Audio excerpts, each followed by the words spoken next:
بسم اللہ الرحمن الرحیم شروع کرتا ہوں اللہ تعالیٰ کے بابرکت نام سے جو بڑا مہربان اور نہایت رحم کرنے والا ہے۔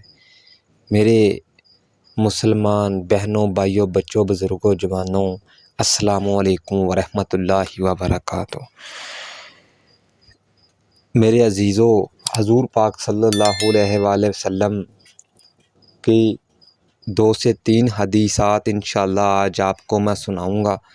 صحیح بخاری کی حدیثیں ہیں۔ پہلی حدیث کہ ہمارا پہلا قبلہ بیت المقدس تھا۔ حضور پاک صلی اللہ علیہ وآلہ وسلم کی خواہش تھی کہ جو کعبہ ہے یہ ہمارا قبلہ بنے۔ حضور پاک صلی اللہ علیہ وآلہ وسلم کی اللہ تعالیٰ نے یہ دعا قبول کی اور ان کا آسمان کی طرف دیکھنا قبول کیا اور ہمارا قبلہ اس طرف کر دیا۔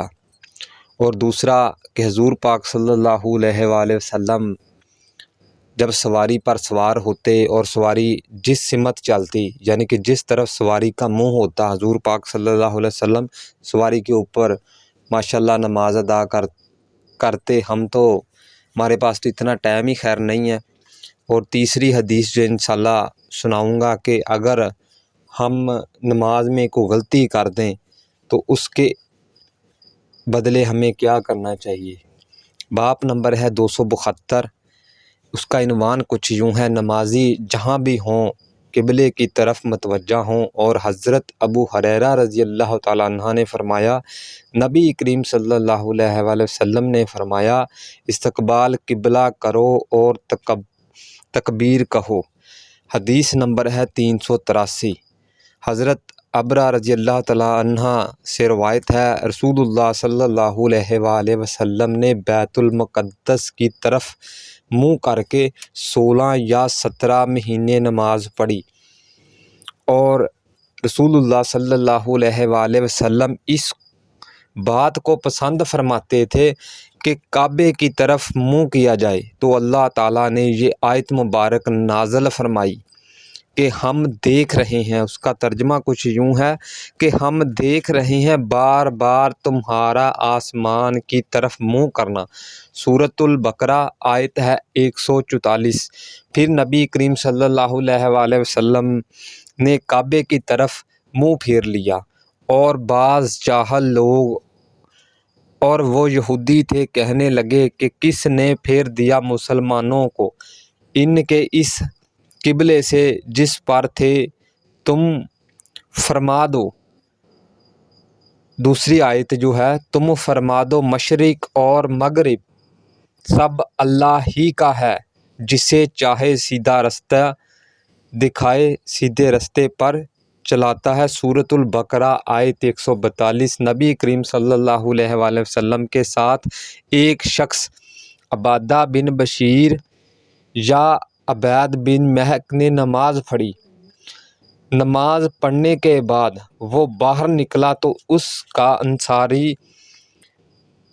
کے کچھ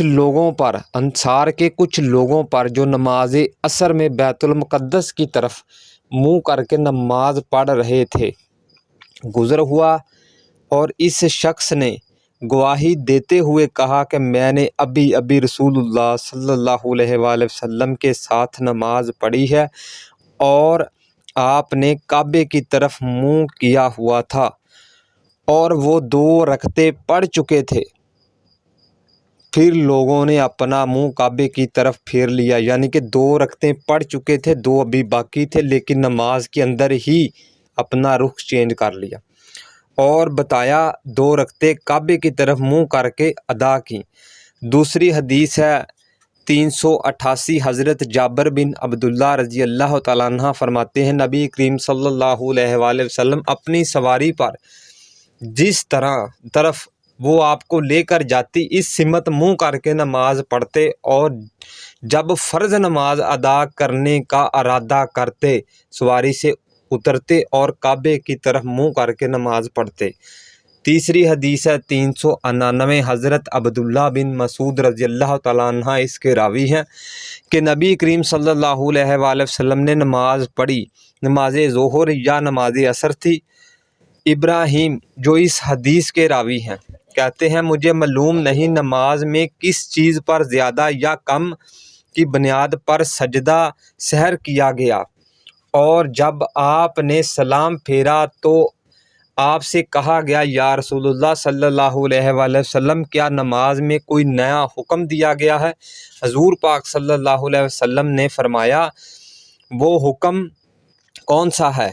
انہوں نے عرض کیا آپ نے اس طرح اور اس طرح، یعنی آپ آخری یعنی کہ جب اتحیاتو پر بیٹھے تو 5 رکعتیں نماز پڑھی، آپ نے اپنے پاؤں موڑ کر قبلہ رخ ہو گئے، یعنی اتحیاتو پر بیٹھے اور 2 سجدے سحر کے ادا کیے، پھر سلام پھیرا، اور جب ہماری طرف متوجہ ہوئے تو فرمایا اگر نماز کے متعلق کوئی نیا حکم ہوتا تو تم کو ضرور خبر دیتا، میں بھی تم جیسا انسان ہوں۔ یعنی کہ حضور پاک صلی اللہ علیہ وآلہ وسلم دوسرے لوگوں کی، صحابہ اکرام کی تربیت کرنے لگے ہیں کہ میں بھی تم جیسا انسان ہوں، جس طرح تم بھول جاتے ہو میں بھی بھول جاتا ہوں، اور جب میں بھول جاؤں تو مجھے یاد دلاؤ، اور جب تم میں سے کسی ایک کو نماز میں شک لاحق ہو جائے تو درست کر پانے کے لیے تدبیر اختیار کریں اور ایک ولی کا اختیار کرنے کی طلب کریں، اور اس پر بنیاد کرتے ہوئے نماز مکمل کریں، پھر چاہے کہ وہ سلام پھیرے پھر سحر کے 2 سجدے ادا کرے۔ حضور پاک صلی اللہ علیہ وآلہ وسلم کی جو حدیثات ہیں میرے دوستوں، بچوں، بزرگوں، جوانوں، انہیں پڑھا کریں، ہو سکتا ہے کہ ہماری دین اور دنیا دونوں چینج ہو جائیں، بدل جائیں۔ اللہ تعالیٰ مجھے آپ سب کو حضور پاک صلی اللہ علیہ وآلہ وسلم کی ہر حدیث پر عمل کرنے کی ہمت اور توفیق عطا فرمائے۔ صبح سے لے کر شام تک ہم ہر چیز کے لیے وقت نکال لیتے ہیں، گھر میں اپنے بیوی بچوں بزرگوں کے پاس بیٹھ کر حضور پاک صلی اللہ علیہ وآلہ وسلم کی محفل کچھ دیر لگانا یہ بھی ایک ملاد ہے، لیکن ہمارے پاس آج اتنا ٹائم ہی نہیں ہے کہ ہم اتنا وقت نکال سکیں۔ جب یہ وقت گزر گیا پھر وقت ہمارے ہاتھ نہیں آئے گا۔ اللہ تعالیٰ مجھے آپ سب کو 5 گانا نماز وقت پر ادا کرنے کی ہمت اور توفیق عطا فرمائے۔